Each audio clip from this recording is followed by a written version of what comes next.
becoming increasingly difficult to decide where jazz starts and where it stops, where Tin Pan Alley begins and where jazz ends, or even feel where the borderline lies between classical music and jazz.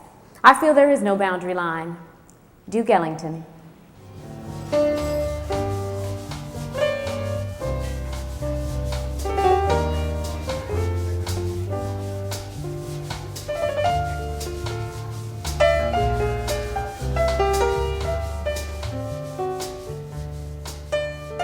From its infancy, jazz was exotic, improvisational, unpredictable, and very American. In fact, it was one of the country's first successful cultural exports at a time when highbrowed Europeans saw Americans as unsophisticated and uncultured. It was the newness of the sound that attracted composers to jazz, and the lines of musical distinctions quickly became blurred by the irresistible artistic curiosity. Stravinsky composed for the Woody Herman Band. Bernstein, he showed that he could swing with a piece called Prelude, Fugue, and Riffs. Even elements of ragtime found their way into the compositions of great composers like Claude Debussy.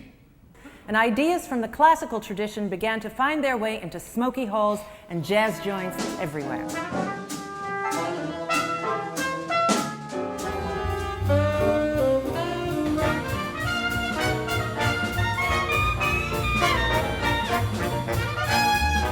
You're looking at Juilliard Jazz, full of improvisation, self-expression, and personal creativity.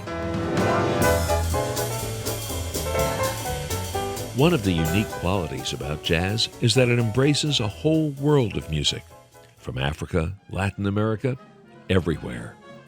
Jazz represents freedom, which is exactly what our culture represents.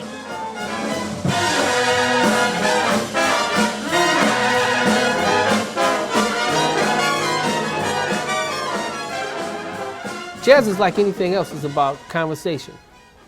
And it's about everyone having their own unique way of speaking. So we try to make sure that we prepare our students to be able to speak in the language of jazz. Quite often, if something becomes confusing, you can always take it back to something that's very simple. Because we always look for complexities to learn other things. But really, if you look for the simplicity of something, you will get the complexity out of that. And jazz is really another language. So if we say Dankeschön or Comment allez-vous, or we speak in various languages, jazz is just another one of those languages. You can play something to imply that. And if you speak the language, then you can be informed in terms of what I said at that particular moment.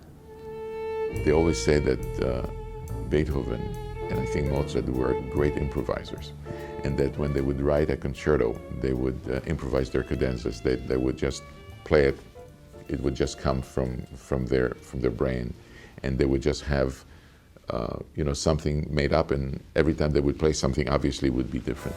If there's one thing that's common between classical music and jazz for me is the importance of rhythm, the importance of pacing. Obviously people, I'm sure, take jazz, of course jazz is rhythm, but so is classical music. And classical music, when it doesn't work, it's because the rhythm doesn't work. So everything, the pacing and the rhythm is the most important thing in playing any music, and of course jazz is no exception.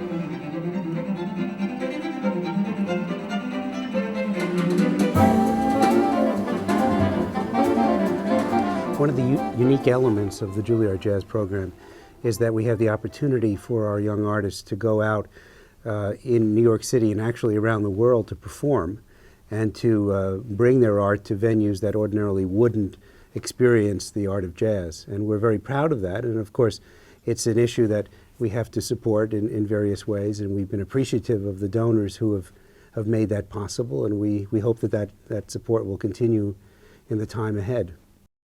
These students entering Juilliard are the most gifted, talented crop of jazz performers in the land. All are on scholarship, simply because music and the arts tend to attract the artistic, not the affluent.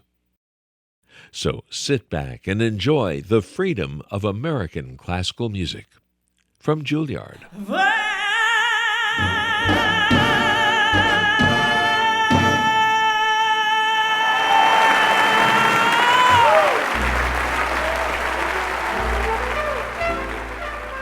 think that jazz is a very, very important and accepted art form all over the world.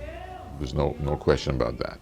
In Europe, of course, very, very important form. You know, a lot of people are very, very enthusiastic in jazz, and it's very, very American. Very American. Oh, I forgot to mention the Iraqi Jazz Club, which is really very, very good. The Karbala special.